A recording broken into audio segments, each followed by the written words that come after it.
Ottawa police investing complaints of hate speech.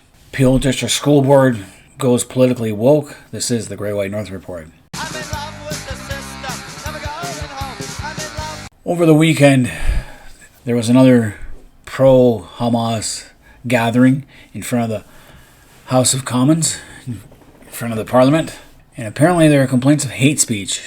Well, what else is new? They've been saying that the entire time. This is nothing new.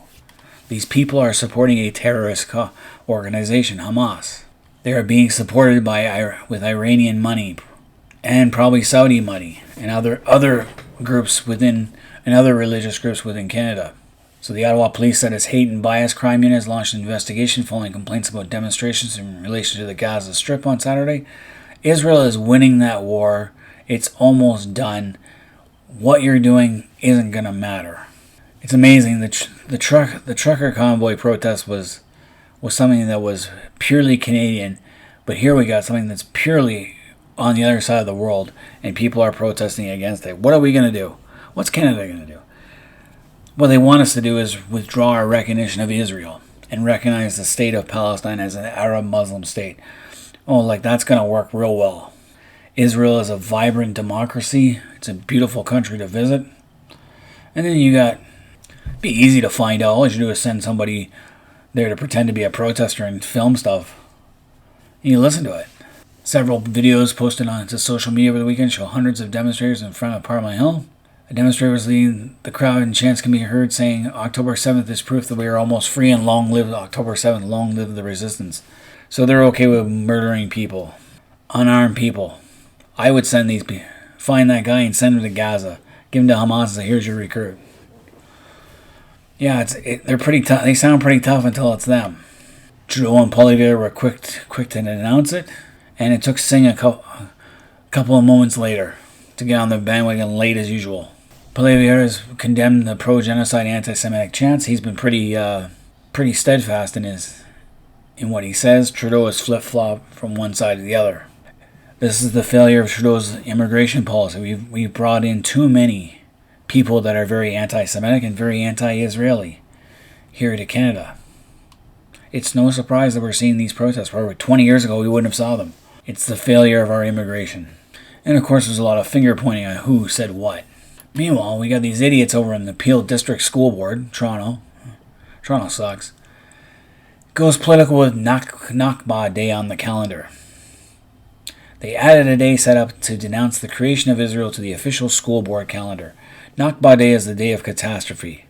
It's the day after Israel declared state of independence, which Canada approved of back in 1948, and so did the United Nations. They all voted for the state of Israel. So by denouncing it, they are going against the UN, and these people in Canada are going against Canada. So they want us to take away Israel's recognition. Now, parents and community members are requesting that the board remove Nakba Day from their official calendar of days to commemorate the board. It's a political commemoration against the establishment of Israel in 1940. The day is marked on May 15th, the day after Israel's Independence Day, and was started in the Arab world as a protest against Israel's existence. See, none of the Arab world wants Israel. They hate the fact that there's an Israel. It's not an Arab state dominated by Muslims. The Arab nation world went to war against Israel to crush it in May. And they failed miserably. They lost their war in 48. They also lost the next one. And the next one. The 7-day war on the Yom Kippur, as well as the Suez Crisis. Israel has constantly defeated the Arab nations that fought against it. So now we got a school board in Toronto officially recognizing the establishment of the State of Israel as a catastrophe. Good work, Peel. I think I never want to live in Toronto. So it's the first time a school board in Canada has officially adopted a day of significance that is an objection to the independence of a sovereign, democratically elected country. One of the only of its kind in the Middle East, and one of Canada's long-standing allies. God, we are so stupid in this country. Meanwhile, Peel says we value the diversity of the communities we serve in the Peel District School Board, and the board is months of recognition days of significance committee to review applications from the community staff, students, staff, and families for the new days for each school year. So obviously the Muslim group in the Peel area wanted to add this to their calendar, and the idiots on the school board never really looked it up. Application was reviewed, and it was identified as a community observance day for this year to recognize the diversity of communities with no specific actions for schools. Stupid idiots. The school board needs to be fired right away, because there's going to be several teachers willing to use Nakba Day to tell their students that Israel's very existence is a catastrophe. Actually, Israel has been one of the most stable countries in the Middle East. And of course, these teachers won't tell the full story that with the United Nations creation of Israel, which Canada voted in favor of, that a state was offered to Palestinian Arabs who rejected the idea and demanded all the land for themselves. Greedy bastards. Nor will the teachers who jump on this opportunity to bash Israel relay to students instead of accepting the two-state solution in 1948, the Palestinians, backed up by the surrounding Arab countries, started the first of several wars to try and destroy Israel. They'll be taught that Israel is an occupier and oppressor and therefore illegitimate. It's the full extension of DEI identity politics in the classroom. It's outrageous. School boards need to get back to basics on reading, writing, and math. And that's exactly what it is. I fired the school board. York District School, where a group of teachers are selling chips for Gaza to students at lunch and recess to send money to the Gaza Strip. Would the board allow sale reps for Israeli bonds in the school? Not likely. And when too many students are not meeting provincial standards of literacy and math, they should leave politics outside of the classroom and focus on the academic achievements. Quite right. That's an example of the stupidity in Toronto and how our failed immigration policies. We should be doing what they did in Columbia University. They started arresting people. I'd arrest these people and send them right to Gaza. Go live there if you like it so much.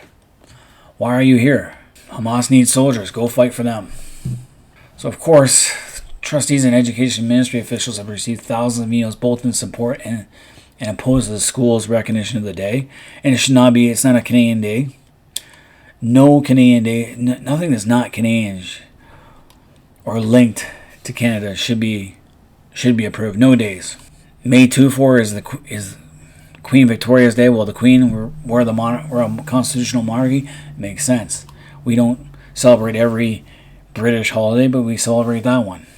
Nora Ward, a member of the Coalition for Palestine and Muslim Students and Families, said learning that is to push to remove the day feels like a kick in the gut. Palestinian experience has historically been silenced, knowing the day is about commemorating the forced removal of Palestinian people off their lands. No, it wasn't. That's a lie. Many Arabs, who didn't even call themselves Palestinians at the time, considered themselves more like Syrians or Jordanian Syrians at the time, left their villages at the urging of the Arab world. The Arab leaders were the ones who told them to leave. The Jewish constitution even says that they should stay. But they left. And they didn't want to go back. They weren't allowed to go back by the Arab leaders.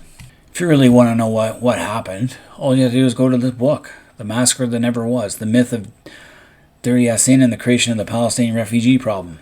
For $13, you can go read it. It'll explain all the myths of the Arab-Israeli conflict. Obviously, the Peel School Board and this stupid chick, Nora Ward, has never read it. The Israeli government did not forcibly remove Palestinian people off their lands. And the other thing is we should leave that. That's a problem we should leave to the old world. We don't have the same problems with the Jewish community as we do with the Muslim community. The problem in this country is we need to get away from all these woke diversity days and months and just strictly focus on Canadian ones that have Canadian values. If this was a St. Paddy's Day where you go out and drink, this wouldn't be a big deal. But it's not. And it's time for us to look at our immigration policies a little closer and stop letting this kind of stuff in. So congrats to the Peel School Board. And I hope the Ottawa police make some arrests and we make a few examples of these people. It's time to clean them out, just like they did with the truckers. And I wish they'd leave this kind of stuff over on the other side of the ocean where it belongs. Because people are getting sick of seeing this stuff in Canada. I don't support terrorists, but these people do. And Israel's not going anywhere. Because Israel just recently put a scare into the Iranian government. So Israel's there to stay. And better get used to the idea. But any Canadians out there, let me know what you guys think about the Peel School Board as well as the York School Board. And all these demonstrations and protests that are going on around Canada. Leave comments in the comment section. Until next time, this has been the Great White North Report.